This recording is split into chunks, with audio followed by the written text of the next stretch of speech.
Welcome everyone to episode number 13 from In the World of Presentations podcast with 356 Labs. 13 is one of my favorite numbers, by the way, so expect something cool today. Yet again, I'm not alone in the episode and in the podcast. Again, as in the previous one, Eva from our team is with me, and this time we are talking and sharing something that's really practical. We decided to spend and create 3 separate episodes. This one is going to be the first one, sharing some really cool resources that you can start kind of using immediately for your presentations that are more or less related to design, right? Yep. So today we're talking about what? Which one is the focus today? So today we'll be talking about images. Yes, probably photos. Yeah, probably something that you see in every presentation, no matter whether it's a corporate, in a corporate environment or not. Images are everywhere. Yeah, and many people are like constantly saying we don't have cool images, and maybe because of that reason, many times we see images that are with really low quality, pixelated, which is completely unacceptable for 2019, for the world of 2019. Yes, so, yeah, we decided to share some. It's not just that, but we see like all kinds of images. I mean, cliche, you mean? Cliche ones. We see the handshake, yeah, or the one with we have a blog post on that one. We have in a collaboration with the guys from Picket. Yes. Yeah, we have a great. Check that post. Yeah, we have a great blog post on our websites with in a collaboration with one very cool add-in. I think it's actually the number one downloaded add-in. Yeah, the number one add-in. So it's called Picket. They give you a very cool selection of images that you can use in your presentation, and it's directly in PowerPoint. So make sure you also check that one out. Shout out to Picket. Yeah. Those guys are really cool there. Okay, so but we also what I was going to say is that we also see images that people don't know that images also have rights. And I mean, they have copyrights. So not every image that you use can be used in that situation. And that can lead to like very serious cases if you don't pay attention to that. Practical tip number 1, which was not planned, but now that Eva is saying that, practical tip number 1, if you're downloading images from Google and from Google Images, please make sure that you take a look at the button that says Tools. There is another button that will show up that says Copyright. Maybe you wanna check what's in there, because by default Google shows you every single image on the planet that they can show you, which does not mean that you are allowed to use that image. However, from that setting, you are going to be able to choose an option which will kind of filter out the images that you are actually allowed to use. Practical tip. Yes, number. very practical tip. And you will also be surprised how much the results are changing once you check that option. So yeah, surprise. Yeah, one of the other issues that we see is that obviously, and that's why we are going to share 5 really cool websites.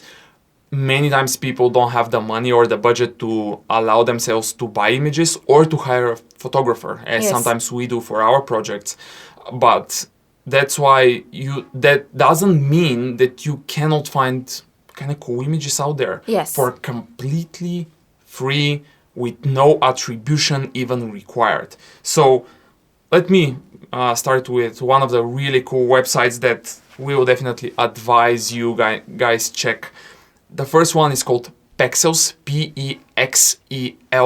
Pexels.com. This one is a really, really cool one. Became kind of popular, I believe, in the last few, maybe a year or so, 2 years or so. There are just stunning images that are constantly being, Pexels are having more and more images on a daily basis. And images there are with, like, as some friends of ours say, you can download images with quality like 6,000 by 4,000 for not just for free, but they don't even ask you for an email. Yeah, it's that free. It's that free. As our friends say, it is so free that we don't even ask you for an email. So yeah, Pexels, really cool website. if you are able. I would maybe just add one thing. So Pexels is a cool website that you can find different types of photos that are more suitable for, let's say, a bit more straightforward corporate presentations, because the photos inside of Pexels are more standard, let's call it this way. So yeah, even though it's a nice resource, though you can find pretty much everything there. If it's the first one that we mentioned, there is a reason why we're mentioning it. Yeah, and don't forget that once you're in Pexels and in every other website that you are going to check out, make sure that you download first the biggest size that this website allows you to download. The image itself is in the highest resolution possible. Don't get crazy on saving space on your images, because you can do that later on with PowerPoint compression or with a website like wecompress.com, a third or fourth practical advice for now, up until now. So, or you can find some other ways. We have an online course on that topic. So download the highest quality possible. If they give it to you, download it. It is completely free. Okay, so Pexels is number one. wecompress.com for compression, right? Don't download images from Google. 3 advices for now, okay. So which is the next website that we would advise? The next website that we would advise is Unsplash.com. So it's a really cool website that also updates its database pretty much on a daily basis. So you will be able to find an amazing range of different types of images that you can use for almost every situation. By the way, also one thing that is very practical about those websites is that if you're looking, for example, of a picture of a cat, you would also see other situations where this cat has been used. Yeah, you see like a pack. Yeah, you will see like a pack of photos with that same cat that you can use, in different places and in your presentation. Yeah. Okay, so Unsplash, really, really cool website. We use it a lot because it also has a lot of let's say metaphorical, more artistic kind of images. And if you check that blog post that we have on cliche images that you should not be using ever in your presentation, like the handshake or the one with the people on a track, like they're prepared to run, or the call center lady, or as they call it, the what was it called, the call center hottie or something like that. So a very important thing when it comes to using images in presentations is to use metaphors.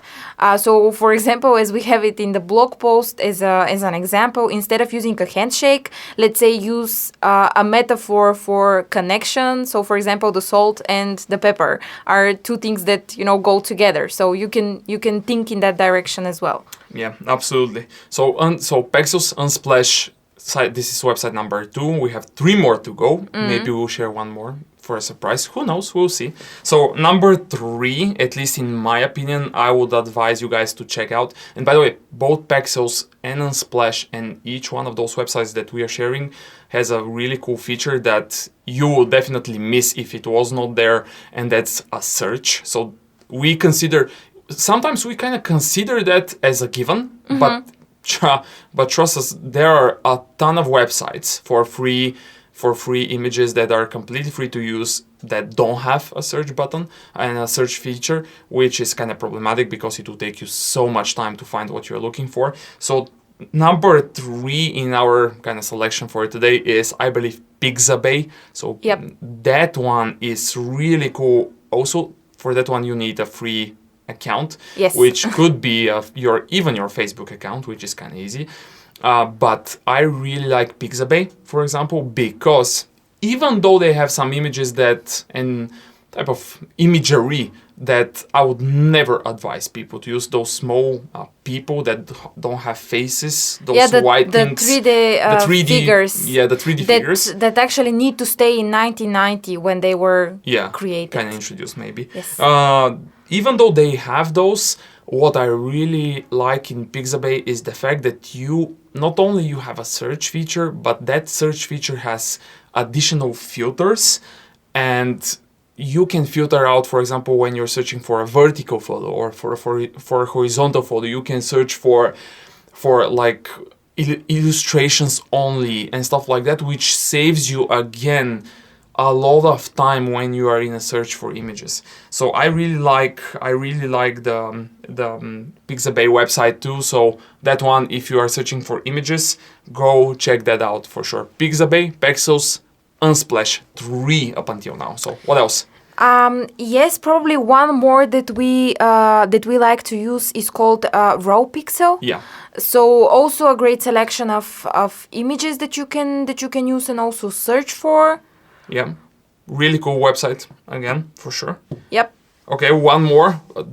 What is this? Number 5 now? Number 5. Okay, we will definitely have to make a surprise because this is going fast. So one other that's really popular is, you should definitely check that out, is called thestocks.im. E-I-M. So it is kind of a strange name for a website, or maybe for a domain name. IM, but it is a really cool website where you can find, it is actually kind of a website where they index a lot other websites. Yes. And give you results from them. So if you go to the stocks IM, you will find, wow, it is just insane amount of photos that you can find there. Again, completely free.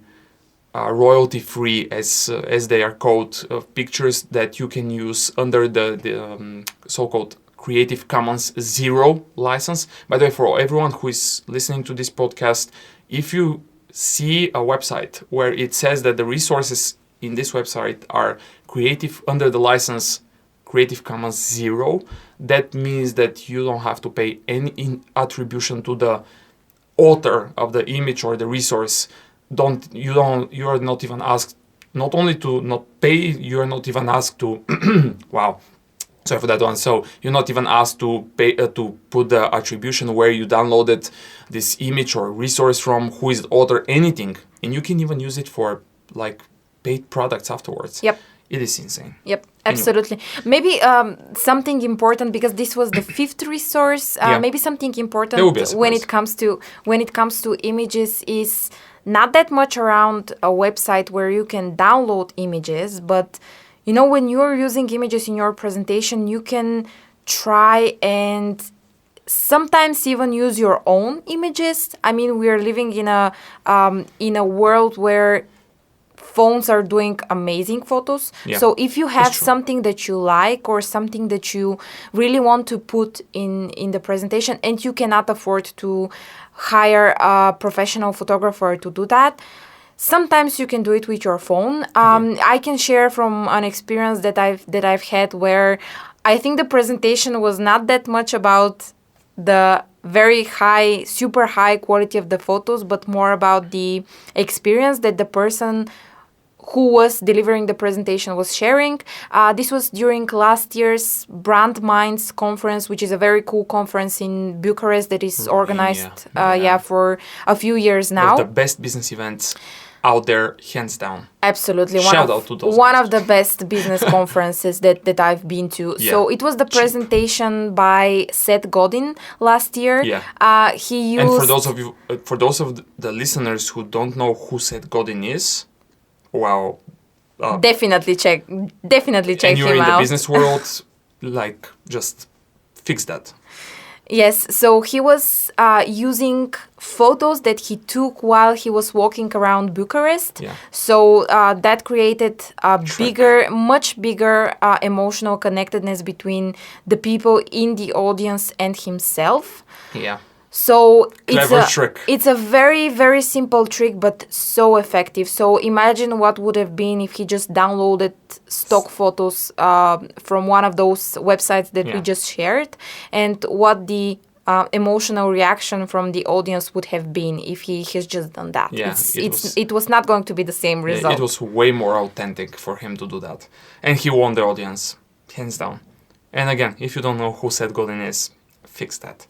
Anyway, so a bonus free website that I personally heard about very recently. I don't know when it was born.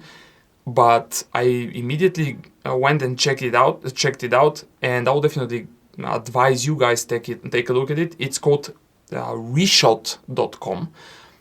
It's kind of a really cool website, to be honest. So reshot.com is the 6th completely free website for high quality images. Go check all of those out. So again, a recap. So Reshot, going backwards, Reshot. Then so we have like Reshot. We have the stocks.im. Then we had the Rawpixel, Pixabay, Unsplash, and Pexels.com. And don't download images from Google just like that. Okay, so 6 websites for completely free images. And in the next episode, we're moving on with the icons or the fonts. That's now up for a discussion. We have to figure out. We're moving with the fonts. Okay, let's start with the fonts. In episode number 14, you are going to listen and hear and learn 4, or maybe again more than 4, not 4, 5, but maybe more than 5 websites for where you can download incredible fonts for your presentations. Obviously, if you're allowed to use them. If you're in a corporate environment, not every single time you are able to use fonts. Maybe you don't even have permissions to install that font.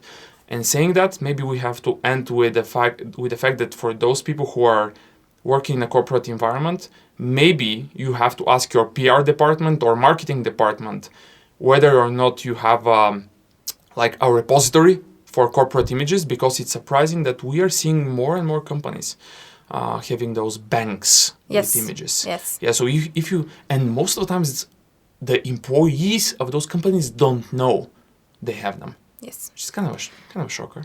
Bummer. Yeah, but also, usually when it comes to corporate images, what is being put in those corporate banks is very specific, and that can work much better job than just the websites that we recommended. So definitely ask your marketing department or PR department or manager for that, or your manager. If they can share that with you if it's available. And even if you need to create an account and go through the typical corporate procedures for you to create that account, it makes sense to do it. So go do that one.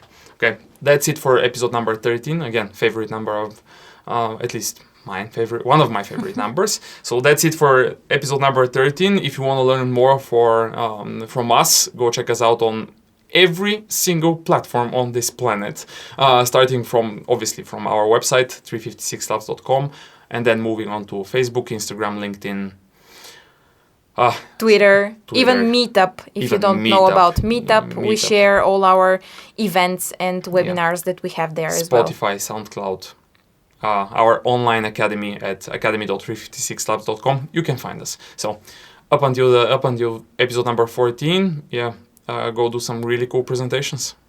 Bye.